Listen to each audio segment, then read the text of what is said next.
Now, this is how we can use a scientific calculator on the iPad. So let me show you and guide you through the way it works. If it's your first time in here, most definitely subscribe for more and upcoming tutorials like this one.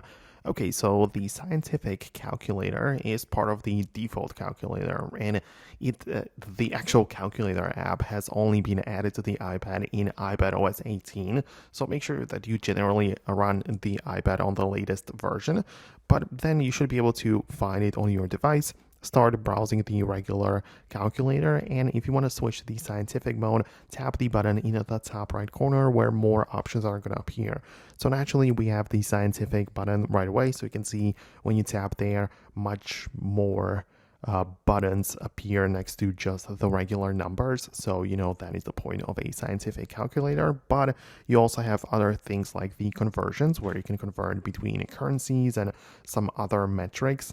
But as well, you have the math notes, which is kind of a new thing where you can use the Apple Pencil or your finger to write down all of the different notes and, have it like calculated and all of the equation results are going to be written in real time just in front of you. So it's actually very useful and it works well. So yeah, I would really appreciate your feedback below. Let me know if that is the thing you are looking for. Hit the thumbs up if it worked, and I hope to see you later in the next videos and tutorials like this one.